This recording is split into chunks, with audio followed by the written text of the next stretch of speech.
We are now moving to the next section of the first canto of the Book of Yoga, section 114. We have already seen the marriage party has gone back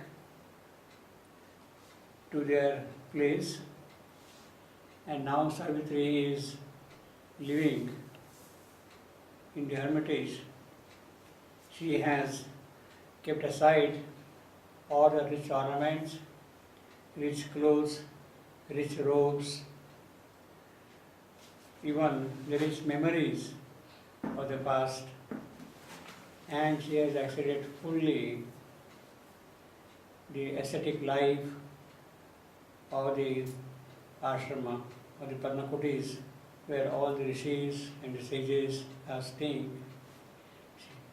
She is putting on ochre robe, wearing no ornaments, doing all household things like any ordinary woman would do, not at all like a princess who was served by any number of servants and loved ones.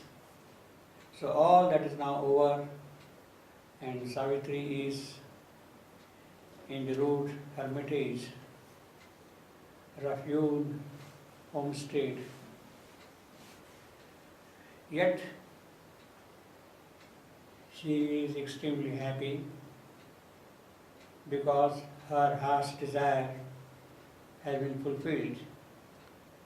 She had chosen Satyavan as her husband, and she was determined to marry him only because she had found in him very ancient identity of one soul meeting the other soul, life after life. They each had recognized who the other was, and Savitri is in that sense extremely happy also. Therefore, we have very beautiful, very romantic, one may even say almost kind of an erotic description of the life of young married couple during the first few weeks, months, or whatever. But the story moves very rapidly from this point onward to the mission for which Savitri had come here. At first, to her beneath the sapphire heavens, the sylvan solitude was a gorgeous dream, an altar of the summer's splendor and fire, a sky-topped flower-hung palace of the gods, and all its saints, a smile on rapturous lips, and all its voices, parts of happiness. So in that married life, the early beginning, she sees everywhere joy. The sky, the solitude, the trees, the birds, all the surroundings are full of joy for her. At first, to her, beneath the sapphire heavens, deep blue sky for the summer months, in the Shalva woods, under that sapphire heaven, under that blue sky, in that gorgeous solitude of sylvan trees, green verdant trees, it looked as if she was living in a dream palace. That itself was some kind of a splendid dream which got fulfilled. At the same time, it was an altar of offering sacrifice to the gods of nature, to the gods of this world, to the gods of higher worlds, to the gods of the highest worlds, as an act of sacrifice by which one draws closer to them and by which they also come and enter into our life. An altar of summer's splendor and fire, a sky-topped, flower-hung palace of the gods. So there are pergolas, so to say, on which there are creepers climbing up, and the whole thing is full of flowers, flower-hung palace of the gods seen from above, and all the saints smile on rapture's lips. Everything is for our happiness, joy, bliss, delight, rapture. Therefore it is rapture personified. Who is smiling? Who is welcoming Savitri? Who is participating in the joy of Savitri?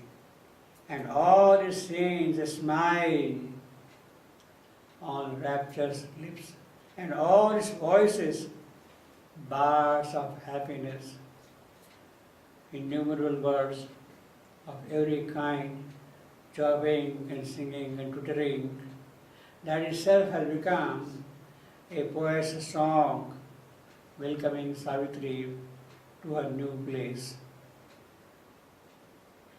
There are no CDs there, there are no record plates there, there are natural voices full of sweetness, full of joy, full of harmony, full of music of other splendid spheres.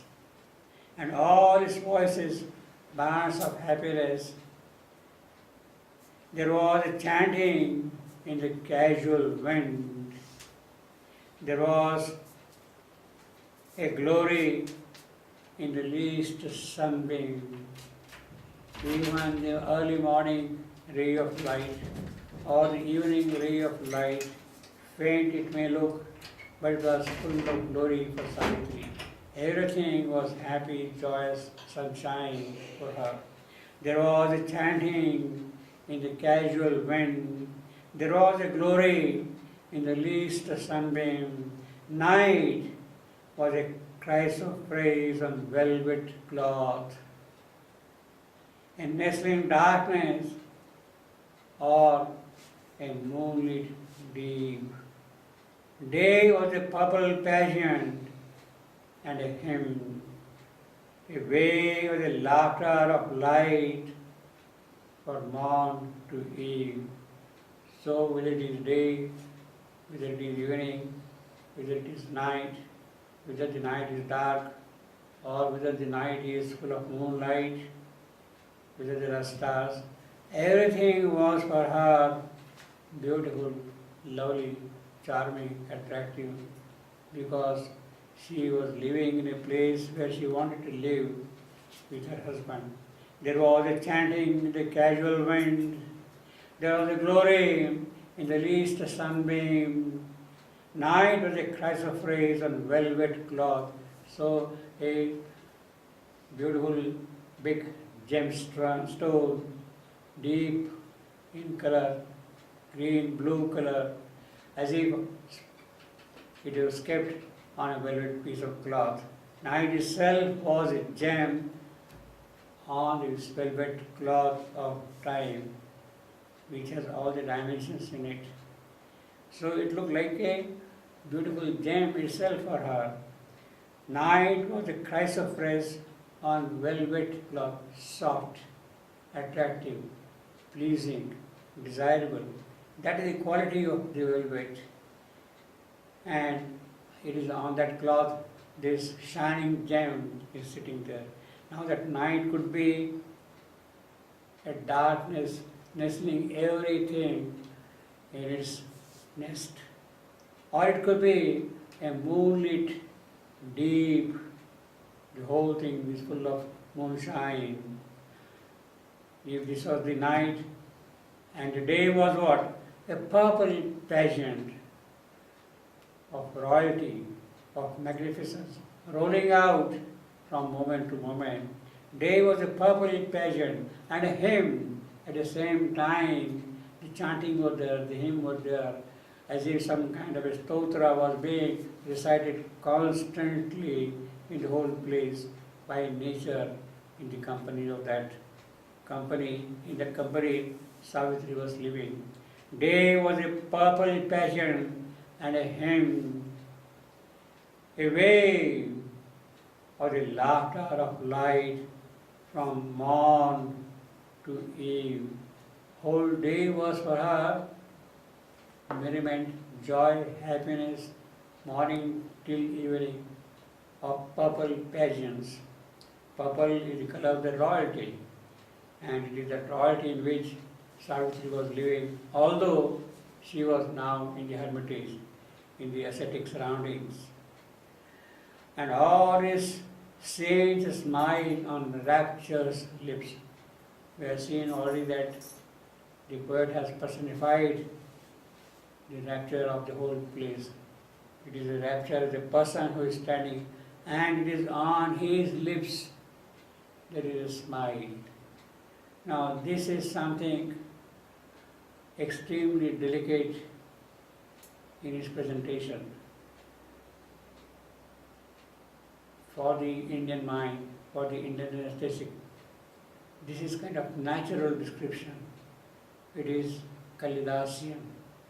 That is how Kalidas would use his similes and his metaphors and his allegories and his symbols all along. Now, but for the Western mind, it will look ridiculous. What do you mean by rapture sleep? Rapture, having lips, they will kind of laugh at it, they will ridicule it. But for the Indian aesthetic, it is spontaneous, it is deep, it is psychic, it is very charming, attractive, at the same time very concrete. Day was a purple pageant and a hymn, a way for the laughter of light from morn to eve. His absence was a dream of memory. His presence was the empire of a god. The poet has already told us about night and about day. Night could be dark, like a chrysoprase kept on the velvet cloth. Night could be moonlit, bright, and day purple pageants. So what happens during that night? What happens during that day? This is what he is telling us here. His absence is a dream of memory. When Satyavan goes away during the day for his work, early morning he gets up, picks up his basket, picks up his axe, goes to the forest to pick up fruits and flowers and wood, and then comes back maybe sometime in the afternoon or so.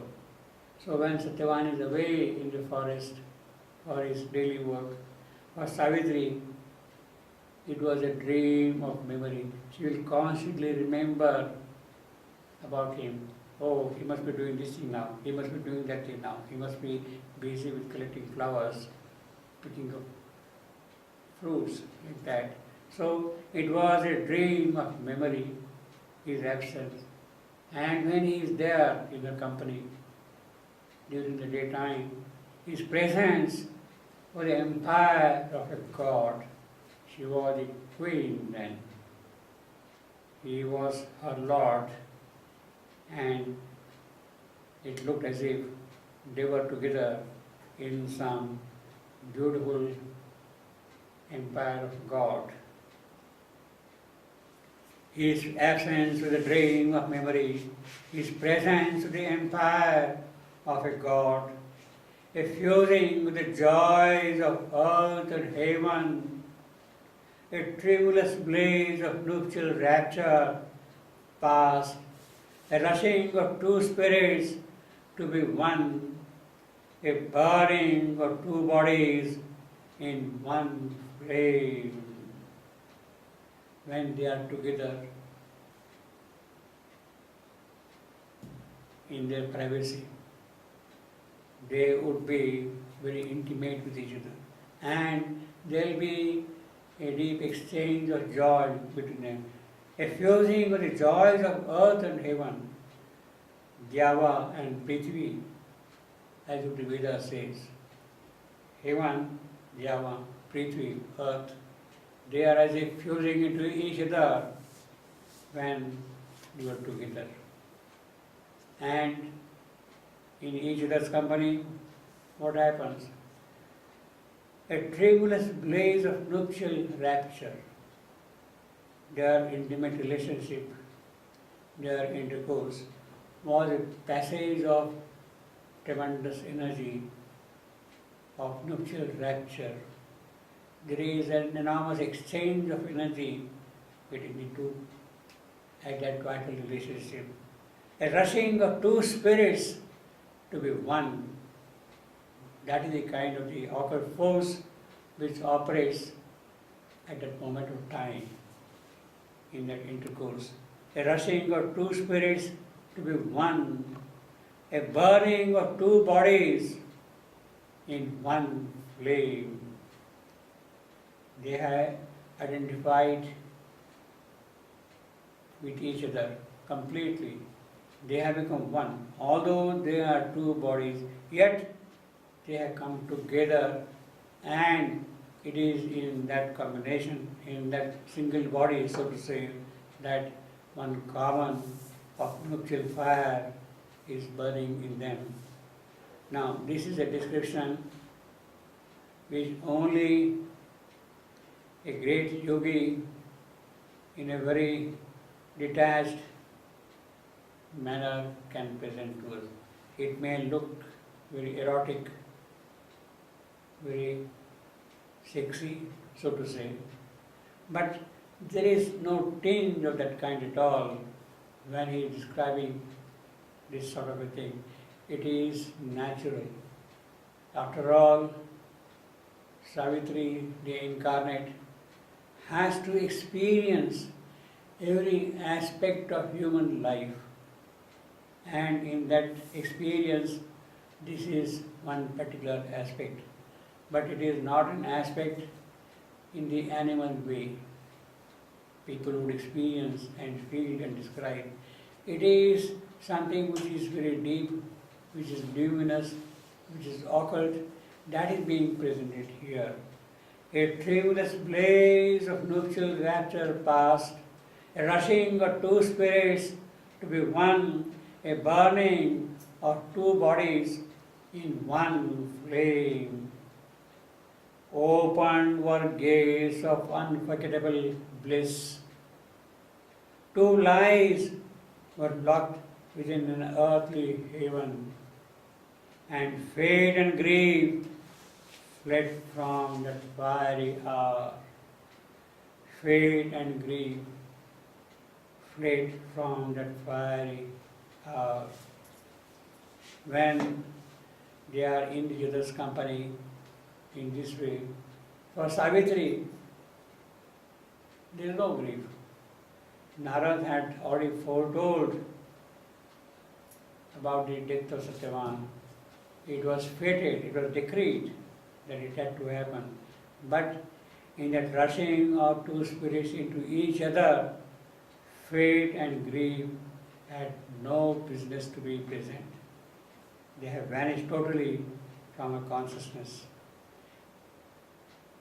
Fate and grief fled from that fiery hour. Now, this is not just poetic imagination, that the poet is kind of pitching it up. It is not that. It is a fact. When there is a true identity of one with the other, when there is the flow of energy and intermingling of these two, then nothing counts. Nothing comes into it at all. That is a genuine, authentic experience.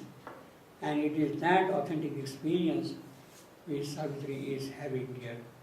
Now, of course, in this particular line, we have, and fate and grief fled from that fiery hour. This line is more applicable to Savitri than to Satyavan. In the case of Satyavan, there is no question of fate, there is no question of grief. He has a beautiful wife, he is living very quiet, ascetic, happy life. There is no question of grief there at all for him. Fate, about that, he has no knowledge. That tomorrow something else is going to happen to him, he is totally unaware of it. It is Savitri who is conscious of it, of the day which is going to rise soon, and associated with that day, the deep grief, not only her personal grief, the grief of humanity, the grief of the earth, the occult grief of the universe, they are all present in it. But at this moment of union of these two spirits, even that grief disappears from our consciousness, from our memory. It is no more there at all. Let us quickly read this passage again. At first, to her, beneath the sapphire heavens, the sylvan solitude was a gorgeous dream. An altar of the summer splendor and fire, a sky-topped, flower-hung palace of the gods, and all the saints a smile on rapturous lips, and all his voices, birds of happiness. There was a chanting in the casual wind, there was a glory in the least sunbeam. Night was a chrysoprase on velvet cloth, and nestling in darkness or a moonlit day. Day was a purple pageant and a hymn, a wave of the laughter of life from morn to eve. His absence was a dream of memory. His presence was the empire of a god, effusing with the joys of earth and heaven, a tremulous blaze of nuptial rapture past, a rushing of two spirits to be one, a burning of two bodies in one flame. Now the opening passage, opening sentence is beautiful poetry also. Maybe we can quickly look at it again. At first to her, beneath the sapphire heaven, a sylvan solitude was a gorgeous dream, an altar of the summer's splendor and fire, and all is seen, a smile on rapturous lips, and all his voices, bars of happiness.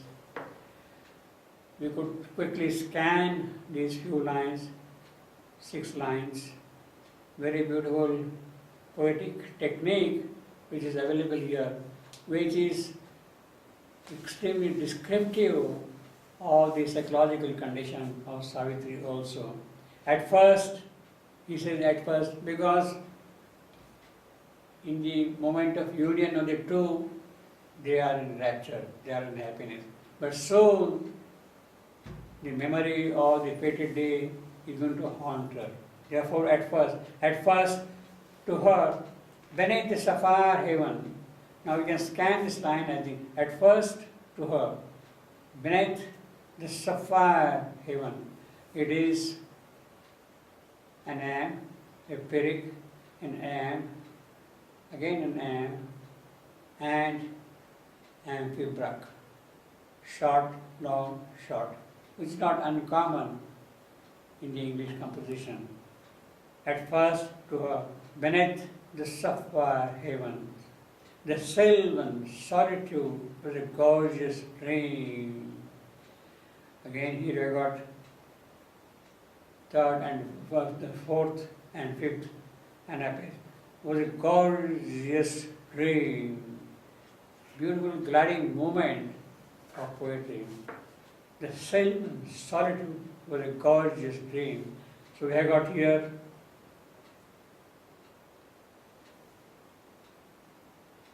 two iambs, one pyrrhic, and two anapes.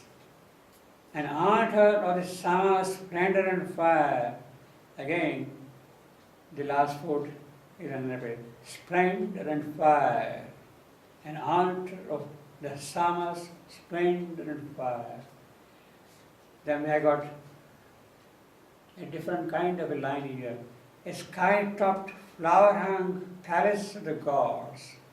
See the movement up and down, and at the same time, heavy syllables, light syllables, making the whole movement very solid also. A sky-topped, flower-hung. We can say that the first syllable, first foot, could be even a pyrrhic, although it may be appropriately taken in iamb. A sky-topped flower, which is an iamb, second foot. Flower-hung, again iamb. Palace, trochee, of the gods, anapes. And all is saying, they smile on rapturous lips. All the 5 feet are iambs. And all is saying, they smile on rapturous lips. And all is voices, bars of happiness.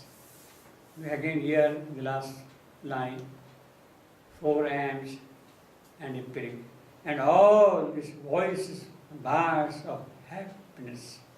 Now, this variation of meter of feet is what gives a charming suppleness to the poetry and makes it more lyrical, more fluid, more attractive also.